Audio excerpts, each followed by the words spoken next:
Bismillahirrahmanirrahim. Assalamualaikum warahmatullahi wabarakatuh. Ananda kelas 11. Apa kabarnya? Baik, kita masuk yang ketiga tentang musaqah. Ya, jadi ini yang kerjasama yang ketiga musaqah. Ya, secara umum bahasa sederhananya ya, kerjasama antara pekerja dan pemilik kebun. Ya, kebun. Apa sih yang ditanam di kebun? Ya, mungkin ingatnya durian, ya, apel. Ya, pokoknya tanaman yang tanaman yang hanya perlu perawatan ya dan menunggu panen ya, menunggu waktu panen saja ya. Jadi dia tidak dari awal ya, tidak dari pembibitan. Seperti itulah kebun ya, biasanya sesuatu yang ya diurus saja sampai nanti tiba waktunya untuk panen ya. Jadi lebih mudah ya dalam pengerjaannya. Jadi misalnya di sini saya mencontohkan si E. Ya, si E memiliki kebun durian seluas 1,5 hektar. Ya, kayaknya terlalu sedikit lah 1,5 hektar ya. Kita rubah jadi 1 hektar ya. Nah ya, memiliki kebun durian seluas 1 hektar ya. Bekerja sama dengan si F ya, pelaku penggarap kebun ya, menjaga dan membersihkan, merawat. Nah ya, ini ya kerjasamanya ya, kerja si F ini. Maka nanti perjanjiannya bagaimana? Si F dibayar ya atau diberi upah dari hasil perkebunan ini ya. Perjanjiannya si F dibayar atau upahnya 30% dari hasil panen.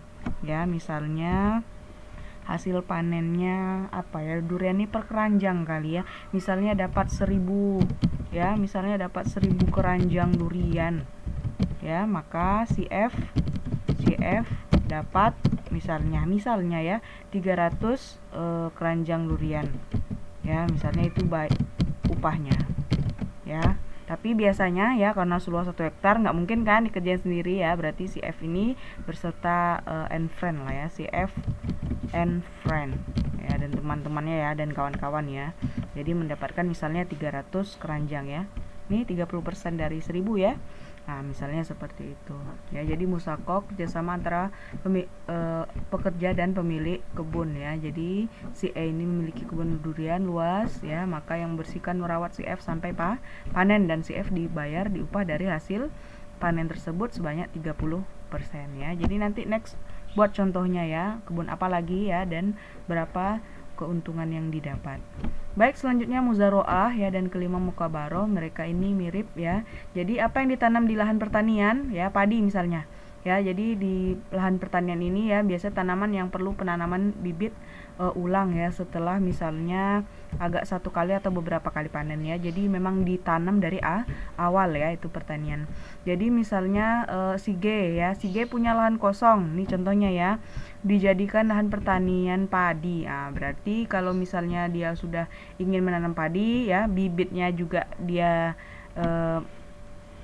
dari dia ya menanam padi ini, maka di sini berarti sudah sampai di sini saja sudah tahu bahwa ini istilahnya muzaroah ya. Jadi dia punya lahan kosong, dia ingin ya dijadikan lahan pertanian dan memiliki bibit ya, dan memiliki bibitnya ya. Jadi dia ingin ditanami padi dan memiliki bibitnya ya, maka di sini disebut dengan muzaroah ya. Yang kedua, misalnya si G punya lahan kosong dan bekerja sama dengan petani yang memiliki bibit cabai ya, maka di sini disebut dengan mukabaroh ya. Jadi perbedaannya hanya pada siapa sih yang memiliki bibit dan segala macam yang dibutuhkan gitu ya. Jadi kalau yang punya bibitnya si pemilik lahan muzaroah ya, kalau yang punya bibit berbeda ya, yang punya bibit beda, yang punya lahan berbeda, maka namanya mukabaroh ya. Lanjut ya, ini dia contoh lebih lengkapnya. Si G punya lahan kosong seluas 1 hektar dan ingin dijadikan lahan pertanian padi ya, mukabaroh. Maka petaninya bernama si F ya, maka perjanjiannya 70% untuk si G ya, karena dia yang punya lahan ya, dan dia yang punya bibit ya, dia pemilik lahan dan punya bibit ya. Nah ini dia, dan 30% untuk si F ya. Ini contoh untuk mukabaroh. Lanjut, salah, dan ini tadi untuk muzaroah ya nak ya, ya muzaroah Ya, terus si G punya lahan kosong dan bekerja sama dengan petani. Si H yang memiliki bibit cabai ya, maka ini mukabaroh.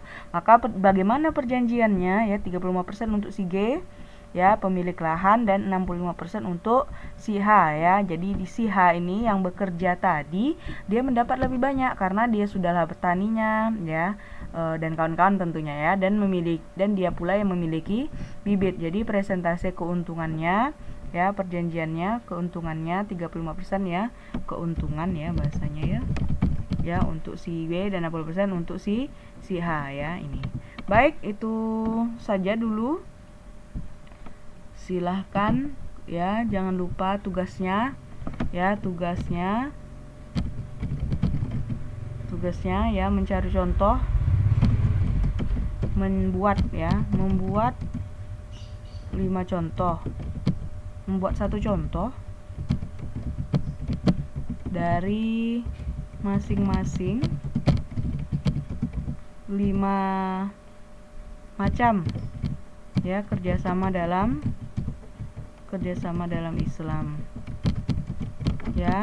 Harus jelas ya kriteria dalam contohnya itu ya, harus ada nama ya, nama orangnya berapa dan apa yang dia buat ya, terus berapa presentase keuntungan yang masing-masing mereka dapat ya. Mungkin itu saja, tetap semangat.